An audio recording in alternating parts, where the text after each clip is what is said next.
सचिवालय की dictation number 9।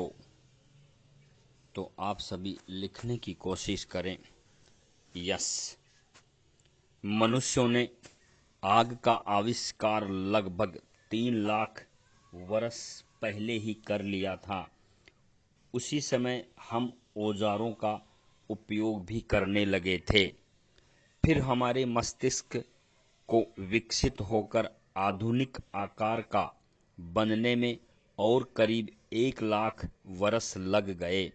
50,000 वर्ष पहले मनुष्यों ने अफ्रीका से भारत तक का यहाँ एक नया प्रयास किया।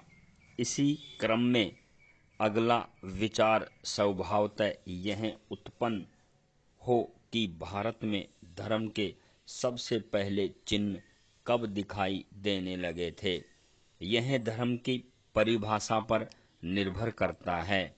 पुरातात्विक वस्तुओं के आधार पर हम कह सकते हैं कि कुछ अनदेखे पर विश्वास करना ही धर्म है।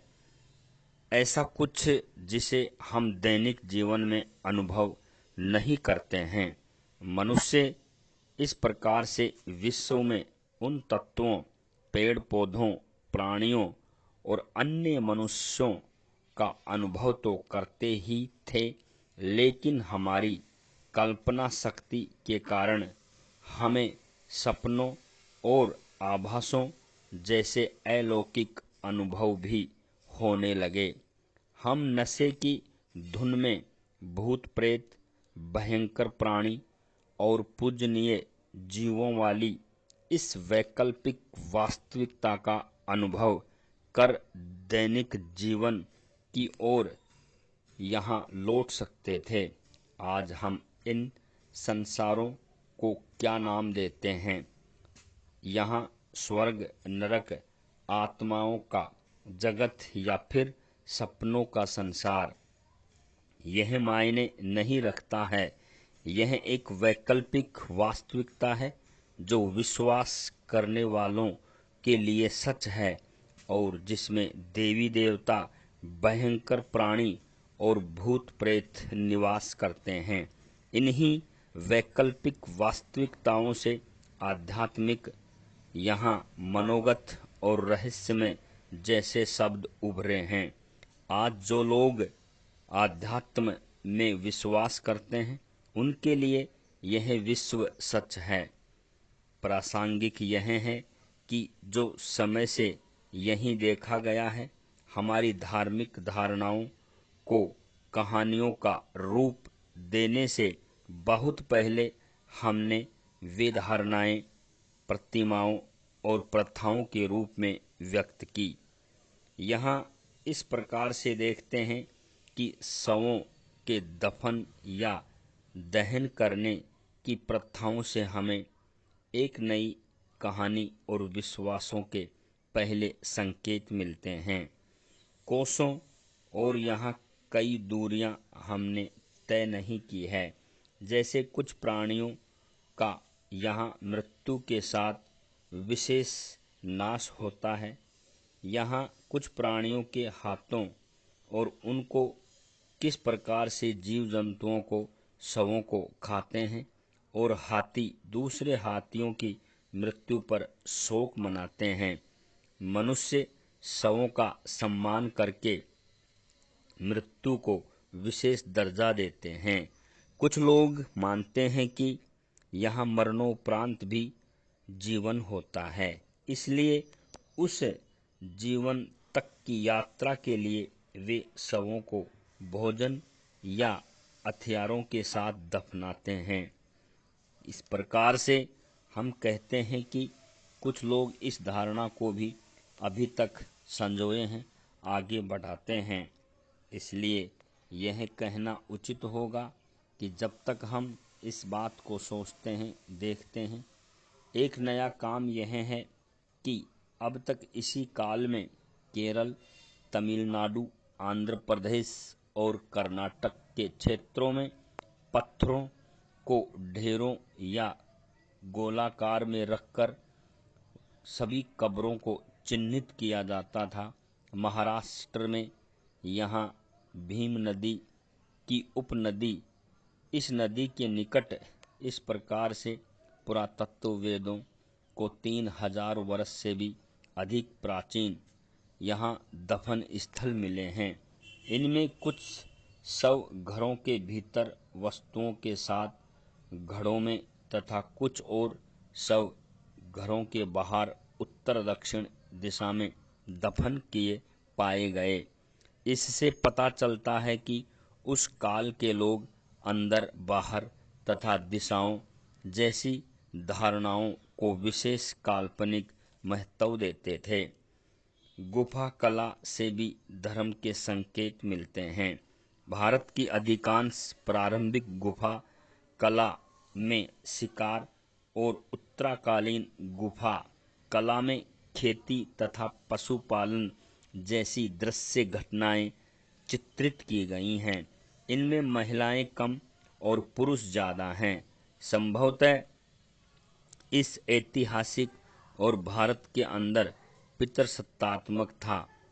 इन्हीं विस्मयकारी प्राणियों के चित्र भी हैं, जैसे शेर समान जबड़ों वाले बंदरों जैसे प्राणी और बैल के सिर वाले सांप। संभवतः उस समय भी यहाँ की अनेक सांस्कृतिक विचारधाराओं पर यह ऐतिहासिक घटनाएं मिलती हैं।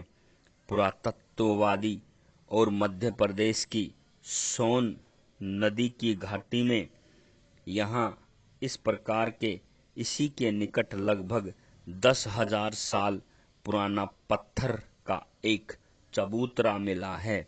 इस चबूतरे पर रखी गई विशिष्ट रंग की एक चट्टान पर कई त्रिकोण एक के भीतर एक यहाँ तराशे गए चित्र मिले हैं।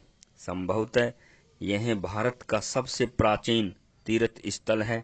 उस क्षेत्र को कोल, बेगा और गोंड जनजातियां मनाती हैं कि ये उस शक्ति देवी के चिन्ह हैं जो जीवन प्रदान करती है।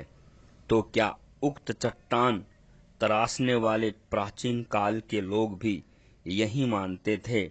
हम केवल अनुशासन और अनुमान लगा सकते हैं, लेकिन यह निश्चित है कि वैदिक और यहाँ हड़प्पाई काल से पहले भारत के कई शिकारी और यहाँ सक्रियताओं और जनजातियों के अपने अपने व्याख्यान और अन्य शास्त्र हुआ करते थे। इसी परिस्थिति में जब हम बात करते हैं, यहाँ एक सफ़रनामा है जो बहुत ही सुंदर है।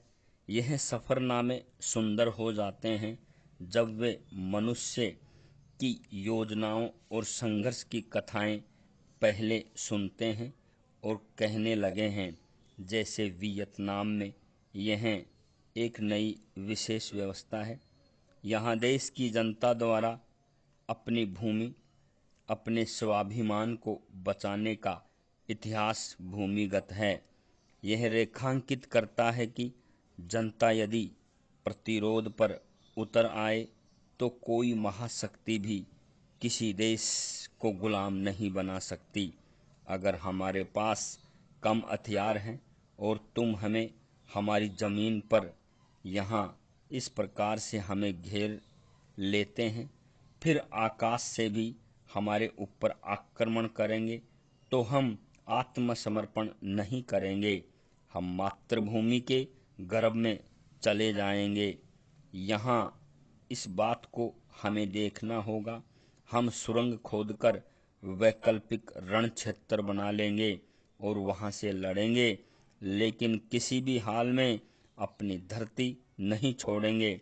हम बच्चे, वृद्ध, बीमार और जर्जर हैं तो क्या हुआ, अपने सैनिकों के साथ हम भी लड़ेंगे। हमारे जंगल भी यहाँ तुमसे लड़ेंगे। नदी, घास, पहाड़, हमारे सभी रास्तों को हम आगे बढ़ाएंगे और आपसे लड़ेंगे। अतः इन सुरंगों के आगे भीषण बमबारी और मशीनों से हमले होते हैं। विषैली गैसें, रासायनिक हथियार भी।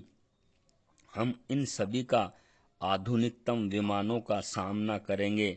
इसलिए घरेलू सामान से खोदी गई इन विस्मयकारी सुरंगों में यह जानना होगा, जिसे हम यह स्वीकार करते हैं कि यह तूफान कितना भी बड़ा तेज आए, चाहे इन सभी बातों को हम आपस में समझकर देखेंगे।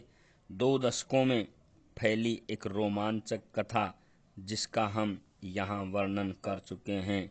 अब देखना होगा हमें अपनी स्वतंत्रता का जो विशेष अभियान है, इसे पूरी तरह से हम आप लोगों के बीच में रखते हैं और कहते हैं कि कोई भी कहानी को सुनने से पहले उसके बारे में हम विचार विमर्श करेंगे और हम स्वतंत्रता के अधीन रहेंगे।